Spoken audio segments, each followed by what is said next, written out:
E aí, seu pasteleiro do Na Prática Talks, onde eu trouxe o Henrique, que é desenvolvedor especialista hoje no grupo Boticário, onde nós conversamos sobre o que um PM, o que é o básico técnico que um PM ou qualquer outra pessoa de negócios tem que entender para conversar bem com os devs. Bom, esse vídeo complementa o Na Prática Talks, então, quando esse vídeo terminar, corre lá para assistir na íntegra, completo, porque aqui é um breve resumo de todo o conteúdo que tem lá. Hoje eu vim trazer para vocês o que é essencial para não só um PM, mas qualquer outra pessoa de negócios entender sobre a parte técnica. Aqui eu não me limito apenas à pessoa Product Manager, mas também se você é alguém de CS, se você é alguém de CX, se você é alguém do comercial, porque, putz, cara, o pessoal de tecnologia sempre tem alguma questão com o pessoal do comercial que vende o que não existe. Óbvio, existem N motivos para isso, mas acontece, e acontece muito assim, mais do que vocês imaginam. A galera que trabalha com B2B, que trabalha com consultoria, vai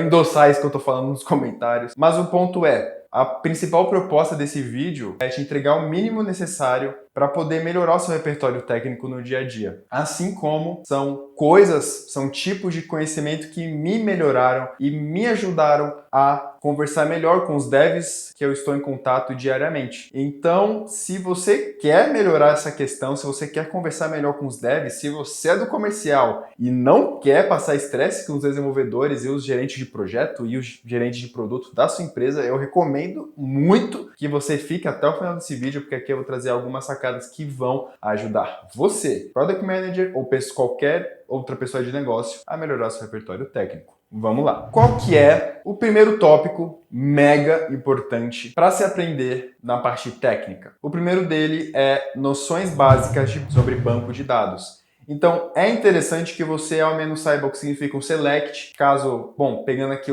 no cenário que você seja alguém de produto, por exemplo, pode parecer intuitivo, mas nem todas as empresas elas têm e estão dispostas a pagar por uma ferramenta analítica como Metabase, como Mixpanel, como Amplitude. Elas são caras. Sim, elas são caras. Então, com o objetivo de economizar, as empresas simplesmente fornecem um banco de dados de teste, onde as informações não são as mais recentes, para você fazer análise. E uma vez que você esteja nesse cenário, você vai ter que se virar para encontrar dados, por esses dados mapear oportunidades, e essas oportunidades posteriormente entregar soluções, para posteriormente entregar resultado para a empresa. Então, é importante que você saiba o que é um select, é importante que você saiba o impacto de um delete, é importante que você saiba o impacto de um alter table. Tudo isso e mais pra frente eu vou mostrar na prática do que se trata. Vai te ajudar a mexer com mais propriedade nesse banco de dados, vai te ajudar a conversar melhor com os desenvolvedores e, inclusive, vai te ajudar a ter clareza sobre a estrutura de dados da sua empresa. Então, bom, quando eu clico então um botão, como ele se chama no banco de dados, em qual tabela ele está. Então, isso é importante você, como pessoa de produto, traçar esses paralelos para saber o que encontrar e o que esperar dessa ação específica que está lá no front-end. Segundo ponto importante para você saber no seu dia a dia é as linguagens de programação que a sua organização usa.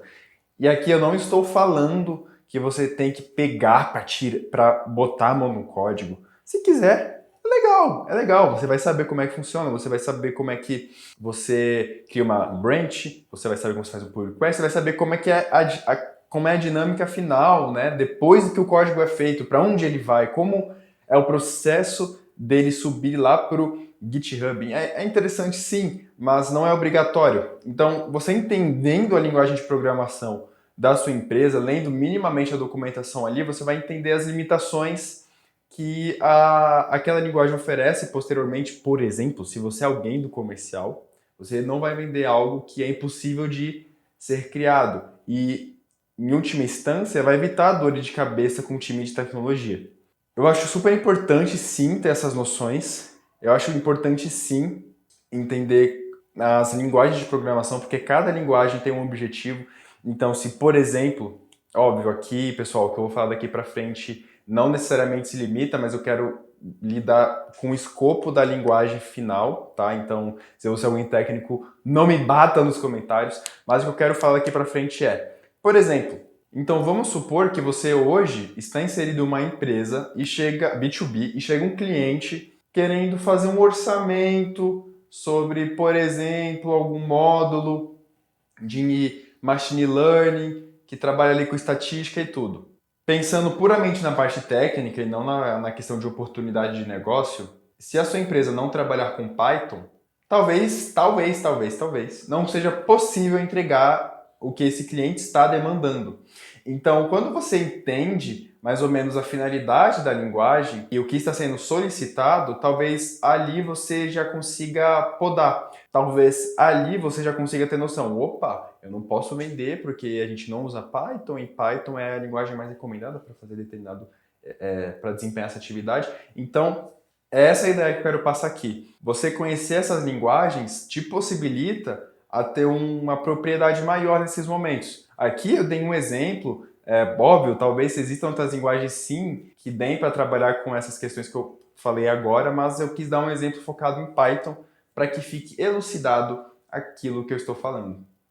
E por último, terceiro ponto é sobre APIs. Se você ainda não sabe o que é API, eu vou fazer uma breve introdução aqui para você. E basicamente uma API possibilita um sistema de conversar com outro sistema, um sistema que não é necessariamente nativo dele. Então vamos usar um exemplo? Sabe quando você está ali preenchendo, se cadastrando em um e-commerce, e você insere seu CEP e auto-preenche o seu endereço, auto-preenche a rua e o seu bairro, o estado, enfim, tudo isso? Ali, a maior parte dos e-commerces, eu diria 100% deles, utiliza uma API disponibilizada do Correios que traz toda uma base de dados das pessoas residentes no Brasil. Então, quando você insere a chave CEP, automaticamente ele puxa as outras informações. Então, é basicamente essa uma das finalidades das APIs. Então, elas vêm aí para tornar um pouquinho mais fácil o esforço de desenvolvimento, porque considerando que essa API, nesse exemplo, do Correio não existisse,